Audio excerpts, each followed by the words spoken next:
Then Imam al-Barbahari, rahimahullah, he brings another point. He said, which occurs here, page 401, as point number 83, وَالزَّكَاةُ مِنَ الذَّهَبِ وَالْفِضَّةِ وَالتَّمْرِ وَالْحُبُوبِ وَالدَّوَابِ على ما قال رسول الله صلى الله عليه وسلم فإن قسمها فجائز وإن دفعها إلى الإمام فجائز والله أعلم. He said, and the zakat is due upon gold, silver, dates, grain and cattle, in accordance with what was stated by Allah's Messenger sallallahu alaihi wasallam. So if he distributes it, then that is permissible. And if he hands it over to the ruler, then that is permissible. And Allah knows best. Shaykh Fawzan, hafidhullah, he said in explanation, the third pillar from the pillars of Islam is the zakat. And it is the constant companion of the salah, of the prayer. The zakat is a constant companion of the prayer in many of the ayahs of the Quran. And the zakat is a known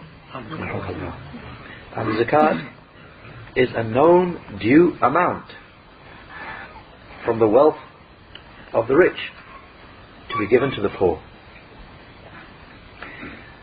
And the types of wealth upon which the zakat is due are four types. And Shaykh Fawzan, he mentions the four types of wealth upon which zakat is payable. He said the first type is an-naqdan, the two forms of currency, gold and silver, and that which can take their place with regard to paper currency. And he said the second type is bahimatul an'am, cattle, camels and cows and sheep. Camels and cows and sheep. The third type is al-kharij min al-ard, that which grows from the earth, with regard to grains and fruits. The fourth type is urud al-tijara, merchandise, goods which are traded in. He said, and it is merchandise which is offered for buying and selling. He said, these are the types of wealth upon which zakat is due.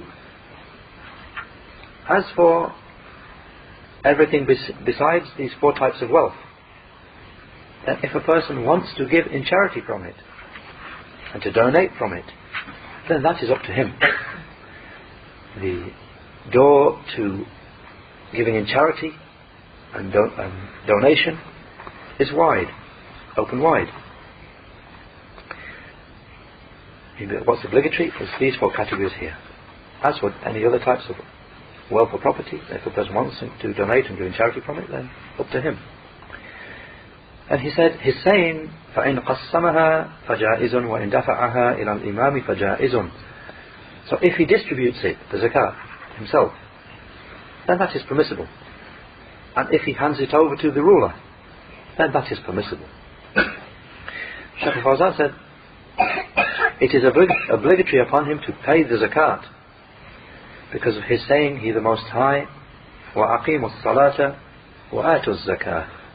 Surah Al-Baqarah, the second surah, ayah 43, with the explanation, and establish the prayer and give the zakat. Shaykh Fawzan explained, he said, Atu, meaning give it, hand it over. So it is obligatory upon the person possessing wealth that he hands it over. And he is the one responsible for it. The one who has the wealth, he is the one responsible for giving it. So if the ruler requests it so that he can take charge of it, then it becomes obligatory to hand it over to him, because obedience to him is obligatory, and in order to free the one who gives it from responsibility. Because the Prophet ﷺ, he used to send out collectors to take the zakat from the owners of wealth, and to distribute it to those who are deserving of it.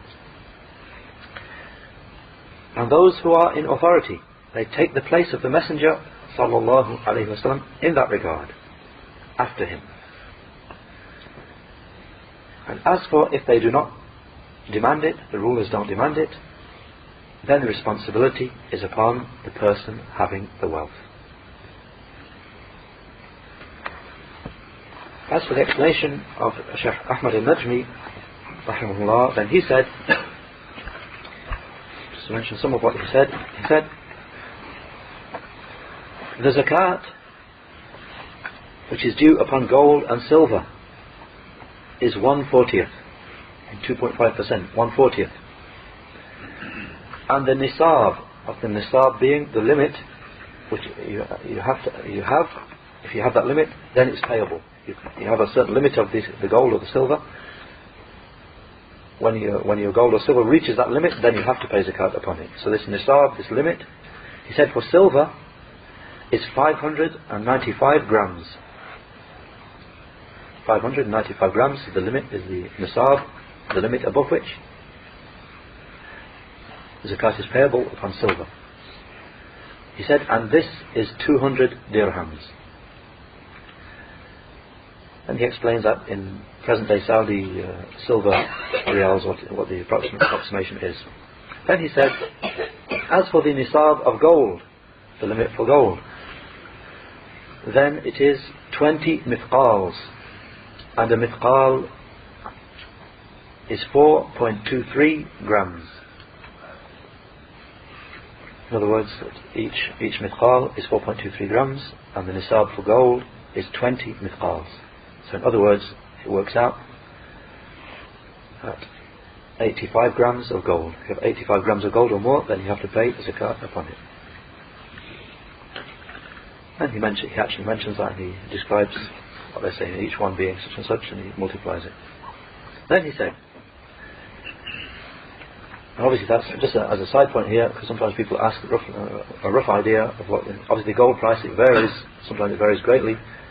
Just at the moment, the nisab for gold is roughly £2,300, roughly.